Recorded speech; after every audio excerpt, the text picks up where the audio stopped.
سمكة أبو شراع من الأسماك الرياضية العنيفة جدا والجميلة جدا في صيدها. النهاردة حلقة مهمة جدا، هوري لك على نفس المركب 2 صيادين واقفين جنب بعض، والاتنين كفاءة على فكرة. واحد منهم ضرب أول أبو شراع وراحت منه وهقول لك السبب، والتاني طلع أبو شراع بمعلمة كبيرة جدا وهقول لك المعلمة. يلا بينا نتفرج سوا كده مع بعض. الصلاة على النبي. رئيس مبروك، الله ينور. تاني شراع اهو. هنا ابو شراع ضربت معاهم على وش الميه، وحكى بقى كده ايه، كله خلاص المركب بتتأهب. الريس يحيى ماسك الوجله وطالع لهم على قدام، والراجل بيلم عليها معانا هنا اهو، بيلم على السمكه. وفي غلطه كبيره جدا غلطها ووقع فيها. الغلطه دي انه كان لامم الخيط بتاعه على لنسه صغيره، واللنسه صغيره مع ابو شراع لما بيحتاج ياخد بيحتاج ان هو تديله براحته. للاسف هنا اللي حصل انه شد، بص خلاص راحت منهم، لانه شد من البكره الصغيره دي، ما انتش قادر لا تديله البكره ولا تسيبها له، وراحت منه.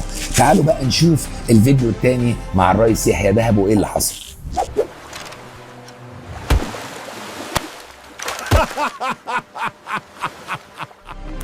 هنا الريس لكع. انا عاوزك بقى تبص معايا، بصراحه الفيديو ده جميل قوي. الريس يحيى هنا لاكع ابو شراع. طب بيعمل ايه؟ بص في وشه كده، هادي مش متعصب، مبتسم، ما بيزعقش، من لا لم معايا، شد خيطك، الحق. التوتر ده مش حلو خالص، لكنه عنده ثقه في نفسه مش طبيعيه. الشكل بص انا عايزك تتفرج وهو بيديله خيط. بص وقف معاه، بص بيديله خيط عادي جدا، وبعدين حرب عليه، وبعدين بيلم تاني. ركز معايا الله يخليك في حركه ايده، ركز معايا في تعبيرات وشه، ركز معايا في حاجه مش ممكن حد يقول لك عليها، الثبات الانفعالي ده. الثبات الانفعالي ده مبهر بالنسبه لي، لان كتير مننا لما بيضرب سمك كبير بيبقى متعصب وبيبقى مشدود، هو بيتسبب في ده. بص بقى الريس عنده رؤيه هنا، قام قال لك ايه؟ شيل المكنه اللي هناك ده لسه هيروح له. بص بقى مشي راح فين؟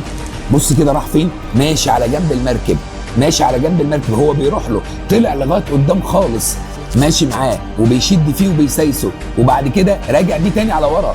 ايه يا عم الجمال ده؟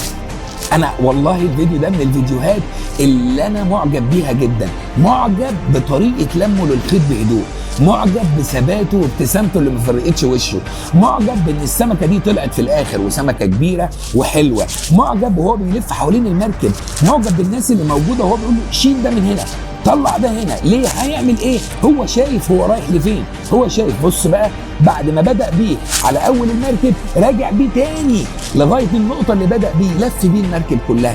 انا كان نفسي ان انتوا تتفرجوا معايا على المعلمه دي، اسمها المعلمه.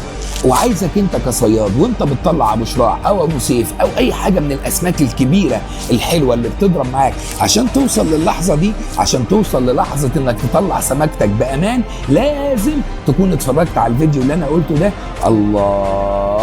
الله، ممكن نبص كده مع بعض، ممكن نبص على حجم السمكه اللي طالعه، وممكن نبص على الاكشن اللي الراجل ده عمله عشان تصطاد ابو شراع. الفيديو ده يعتبر بالنسبه لك نقطه، سيفه، خليه عندك، احتفظ بيه، اتعلم منه ال3 4 حاجات عشان تعرف تطلع السمكه لغايه المركب. انا خميس الباشا وبتكلم في محتوى يخص الصيد، لو مهتم تابعني.